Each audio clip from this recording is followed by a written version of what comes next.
In this video, I'll show you how to insert and also how to use a micro SD card like this tiny one I have here with your Onn Tablet Pro.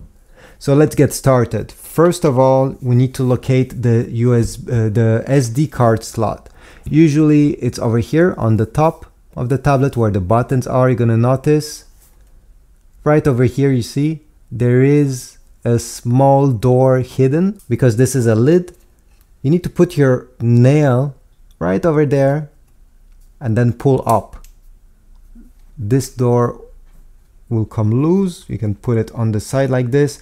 And now it's time to insert your micro SD card. So the way to insert it, okay, I'll be careful here, is to put it with everything that is written on it facing you, the same way that the screen is facing you. Okay, so like this. And put it down with the contacts. You see there's some contacts first. Then you just have to push it with your nail until it clicks. I don't know if you heard, but yeah, it made a click. Then close this door. Perfect. And now we'll go on the tablet itself. Drag down from the top and check over here. You may have one of these messages saying issue with Transcend SD card or whatever other brand you have.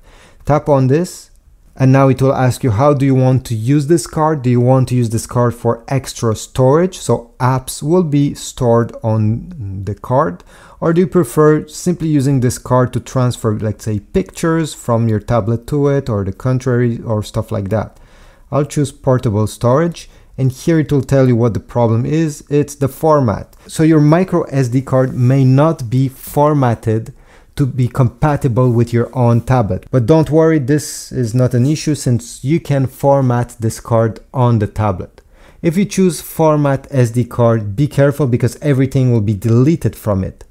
Make a backup of the SD card first before pressing format the SD card so the tablet is able to read it. And once your micro SD card is formatted, or maybe it was already compatible, you need to go and find the Files app on your tablet. Drag like this, find Files. And from here, if you go down, you're gonna see over here everything that is connected to this tablet. You have internal storage, USB flash drive, you may see micro SD card. Click on micro SD card, that will be located right over here. And you'll have all your files that are on it. And then if you keep press on one of the file and select these three dots right on the top, you're gonna be able to move, to delete that file, to do many different things. So I hope this was useful. If so, please leave a like, subscribe, comment, and I'll see you in the next video.